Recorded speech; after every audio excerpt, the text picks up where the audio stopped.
before I get into my whole thing, I kind of want to roadmap you for where this talk is going. For the first, third to a half of it, you're going to get the boilerplate. This is eSports. Here's your introduction to it. Some of you have already heard that before because you already know what eSports is. Just suffer through it. We get to the more interesting and fun stuff in the second half, where we get to talk about Karl Marx and eSports. So let's start with the boilerplate stuff. Do you want to make 6 figures a year sitting at home in front of the computer? If you do, I have some really good news for you. All you have to do is be in the top 100 out of more than 100 million people that play League of Legends every month. That sounds kind of hard, but there are some great benefits to this job. Don't knock it, right? Discussions about your future will reach the front page of Reddit. When you play in a public stadium, there are thousands of cheering fans chanting your name. Now, for people that haven't really thought about esports before, which I'm sure is a lot of you, that sounds kind of weird, right? Why would you watch people play video games when you can just play video games yourself? And I've heard that question a lot from from mainstream investors to my parents. They don't really get it. So let me try and contextualize esports through the lens of something that we already accept as pretty normal, which is traditional sports. When you were a kid, maybe you went out into the backyard and tossed around a football with one of your parents. But as you got older and you had school and friends and then a job, you just didn't really have time to play catch anymore. All of a sudden, you're 25 and you're living in an apartment, and the apartment doesn't even have a backyard, and you just don't have the time to play catch even if you wanted to. But that love of football doesn't go away, which is why every Sunday you'll turn on the TV and watch some NFL, and then once a year you'll host a Super Bowl party with your friends watching an event that looks a lot like an esports event. That transformation from an individual level game to a more communal spectator experience is the same type of transformation that happens when you go from playing video games to watching people play video games. Still might sound a little weird, maybe takes some time to get used to it, but the fundamental principles there are pretty much the same. Except in esports, there's a whole nother level that goes beyond what traditional sports can. Traditional sports are often very geographically limited. Baseball is really only popular in the United States, Latin America, and Japan. Basketball is mostly United States and China. Football is almost only the United States. But esports isn't only a communal spectator experience, it's globalized. And so that's something that takes esports to another level from where it started. Esports started in the 1980s when Atari put on a Pong tournament. And that's the equivalent of maybe playing in a youth basketball league. But things have grown a lot since then to an extent that not a lot of other people really realize. In 2008, that was the first time that esports hit mainstream television distribution when DirecTV put on the Championship Gaming Series, a tournament for Counter-Strike. Here's a clip from that in 2008. Oh, and there it is. Team for you with the final flag, making the score 3-0. What up now, Swedes? Woo! What do you have? All you together, how much? That seems pretty cheesy, right? It's only gotten more cheesy. Now in 2016, Turner, the same network that broadcasts the NBA, is hosting their own Counter-Strike league called E-League, featuring Shaquille O'Neal. Hi, I'm Shaquille O'Neal, part owner of NRG. When it comes to Counter-Strike and E-League, I wanted to get deep into the game. Ha ha! Scared you, didn't I? So not only is esports reaching broader levels of kind of mainstream acceptance, but the passionate fans are only growing in number 2, which is why in 2014, the League of Legends World Championship was the second most watched sporting event in the world, only behind the Super Bowl. And we're catching up to the Super Bowl. That viewership isn't just drawn from the United States, it's drawn from China, Brazil, Korea, Mongolia. Every corner of the world has its own base of esports fandom. So this is kind of where my story comes into play and where we get to go back to political theory, something that puts my own twist on this. So I'm 21. I dropped out of Northwestern in September. I raised venture funding and started my own esports franchise called Immortals. And so I'm about to talk about kind of the dark side of esports, the exploitation of players, the power dynamics, the power differentials, And when I talk about that, it's important to remember that I'm a lot more often negotiating against players than I am negotiating for them. Even though I have kind of the best interests in the scene at heart, I like to think so. Take what I say with a grain of salt, do your own research, don't just accept what I'm saying as gospel, because everyone has their own agenda. Also, when I was at Northwestern, I was a poli-sci student, which means I can take this super easy to understand universal concept of esports and turn it into something way more complex than it really needs to be. With that said, let's welcome back our good friend Karl and kind of integrate his political theories into esports. And I don't want to talk about the marks that everybody learns in grade school or high school, which is, capitalism dies and then there's socialism. And then socialism dies and then there's communism. That's macro level stuff. What I find is a lot more interesting and a lot more important is the way that Karl Marx describes kind of micro level interactions and behavioral interactions between employers and employees through this term that he uses called alienation. Alienation effectively describes how, in a capitalist system, businesses function. They alienate, or they create distance between employees and the value that those employees create for the business. And that's how there's a profit, right? A business creates profit when the wages that it pays an employee is less than the value of the product that that employee makes. And that's not inherently good or inherently bad, it's just a fact of life. So Marx talks about 4 different kinds of alienation. I only want to talk about 2 here because I don't have a ton of time. And I want to draw connections for how this very theoretical model can be shown implemented in a practical way in esports, and then ways that we can kind of address that to maybe solve some of the problems that it creates. So the first type of alienation is alienation of the worker from other workers. And how this gets put into practice is, rather than a worker viewing a coworker as an ally in negotiating against their employer, they view them as a competitor or an enemy. And there are a lot of real-world examples of this, right? Blue-collar, working-class Americans, instead of viewing recent immigrants to the country as allies in their fight to get better conditions for everyone, view them as enemies because they're competing for the same jobs. And that friction between those 2 groups means that neither of them is really able to effectively leverage their collective power and negotiate for better terms from the employers that are creating those jobs in the first place.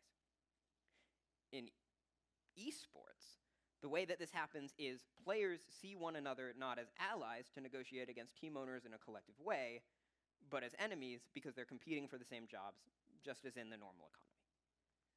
The second type of alienation is the alienation of the worker from themselves, and this is where we get even more complex, because Marx uses this really interesting German term that I'm going to butcher right now, called Gattungswesen, or species essence. Marx theorizes that for every worker, for every person in the world, there's something called a species essence for them, like a soul, a core of their being that determines what their identity is in every aspect. It determines your character, your morals, your likes and dislikes, the way that you act, it's who you are as a person. And so that identity is something that is created and maintained independent of your career, independent of your job. It just exists as a static function. That might affect what you do for your career, but theoretically, where you work shouldn't affect who you are. But in practice, that's not really how it works. In the mainstream economy, people identify themselves not by what they do for fun. The first thing someone will tell you is what their career is, what they do for work. People become diminished. They lose the complexity and nuance and depth that humans have, and instead are basically a worker bee. Their purpose is to work. That is what they know, that is who they are, and then eventually they die, which plays into a lot of German nihilism also. In esports, the way that this manifests itself is players often don't have a way to view themselves or create their own identity outside of the constraints of competition. And I'll come back to in a little bit why that's important and how it affects people. So having identified these 2 types of alienation, let's look at some of the current structural problems in esports when it comes to the way that players are treated by teams. And the first thing that's really lacking for players to be able to capture their fair market value is knowledge, right? What am I worth? What is my value? And what should my team owner, my employer, be paying me? That's a big question. And for a lot of us who are getting normal jobs, there are websites like Glassdoor. There are ways to find out what comparable salaries are. But in esports, there's a much bigger knowledge differential. As a team owner, I know a lot more about the market value of a player than the player themselves does. And that's because there's a whole set of diverse value streams that a team captures as a result of having a player on board. It's not just about that player sitting down in front of a computer to play a video game. It's about all the different ways that I get to make money off of it. And one of the biggest ways that I get to make money off of that is the image rights of a player. How many years do I have the right to sell a t-shirt with my player's face on it? Or to use my player's name to promote the goods and services of my sponsors and get paid to do it? So a real-world example of this is one of my players. His name's Eugene Park, but he goes by Pobelter. About a year and a half ago, he was signed to a team named Winter Fox. Buried in that Winter Fox contract when he signed was a clause that gave Winter Fox his image rights for the rest of his life. A year and a half later, they're still selling shirts with Pobelter on it. And they'll get to do that until the end of time. Because Eugene wasn't able to really identify his fair market value, and so gave up part of that value in a contract that he didn't fully understand. And this happens in normal salaries too, right? Some teams will release their player salaries to the public. Ember is the first one and the only one so far that has done it, in an attempt to kind of balance the tables between teams and players, make sure that there's no more power or knowledge differential when you sit down at the negotiating table. But amazingly enough, just voluntarily giving up power hasn't really caught on fire in terms of popularity. And there's a kind of mea culpa there for me too, right? I want to release player salaries, but I haven't because I know the impact that that will have on my core business, and I have a financial duty to my investors to maximize the value that I generate, even when that comes at the cost of the value that my players can generate. Here, the reason that players aren't able to determine their market value is because they don't have the type of collective consciousness necessary to negotiate as a unit, right? In normal economy, maybe we have some unions. We have the ability to tell each other what we're getting paid. That allows us to leverage our collective power. But in esports, that type of collective consciousness or cooperation doesn't exist. The alienation of the worker from other workers means that players view themselves as competitors competing for a limited number of playing slots instead of allies. For the second type of alienation, let's talk about the alienation of the worker from themselves, or in this case, who a player is at their core relative to who they think they are based on public narrative.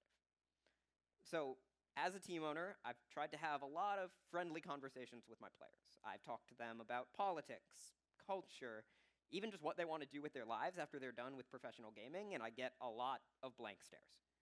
A lot of the identity of these players is invested just in who they are when they sit down at a computer.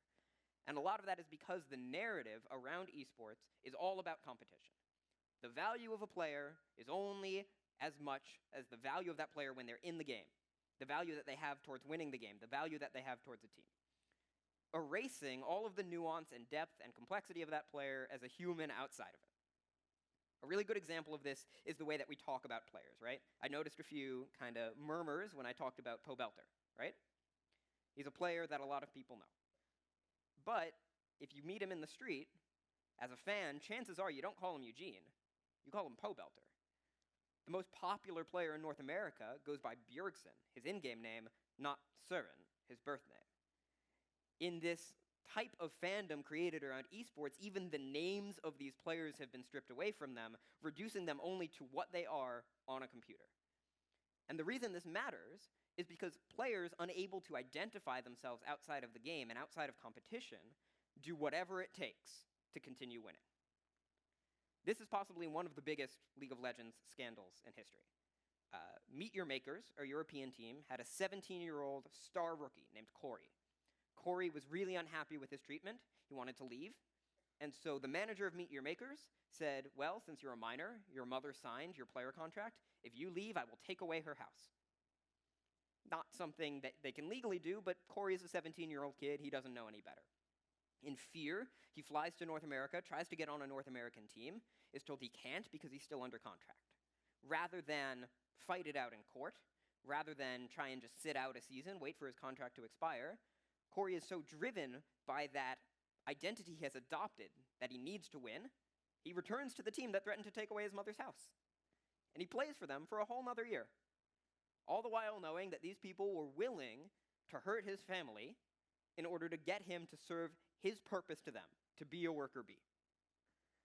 It's that type of lack of leverage that causes a lot of the problems in esports. Because players don't understand the value they have, either in the game, when it comes to salaries and contracts and image rights, or outside of the game, when it comes to who they are outside of the context of what made them popular in the first place. So what are some solutions to this? Player unions and player agents get tossed around a lot. A player union like you have in the NHL or the MLB, a players association that negotiates as a collective body against team owners. But here again, we see the alienation factor preventing that from being a real solution. Because players don't view themselves as allies, why would they sacrifice to help another player? They're competitors. It would be like helping someone you're then going to have to go up against later. It doesn't make logical sense. And it's kind of the same thing for player agents. Player agents or individual level representation only becomes helpful if a player recognizes that they have value outside of the competition itself. The leverage that an agent creates is the idea that maybe if a player isn't offered what his value is, that player just won't play. But the alienation of a player from who they are outside the game means that team owners know a player is always going to play, because the alternative is almost unbearable. That sounds pretty depressing, like a lot of things that come out of Marx, but there are possible solutions here. If we work together on a micro level within esports, it's easier to override these barriers of alienation that have created problems, right? It's hard to view a random, faceless, and nameless player as your ally. It's hard to view them as someone you have shared interest with because you don't know who they are. But maybe you start with 3 or 4 of your close friends who are also players. Maybe you negotiate as a small collective unit, as a full roster, rather than as individuals. And that's something we've seen in games like Counter-Strike, and it's growing from here. It's promising. Maybe players and fans support teams that encourage their players to develop themselves outside of the context of the game. Teams that offer scholarships to their players upon retirement. Teams that bring in professionals to teach them about what they need to do to live healthy and full lives after they're no longer spending 10 hours a day playing video games. That's the kind of change that on a micro level eventually helps the scene evolve, helps esports grow into something that's more sustainable. And that's why I'm talking about this here, because I don't believe the current system is sustainable. I believe that the current system sends a lot of the value in one direction, and in order to create a sustainable ecosystem, you need to make sure that value is more evenly distributed. Think of it as a benevolent capitalism. Even though I'm on the side, frankly, of the ones who have been doing the exploiting, I recognize that change needs to happen. And I invite all of you who are already esports fans to help create that change. And I invite all of you that aren't yet to experience the joy that is esports, and then help us in creating a change.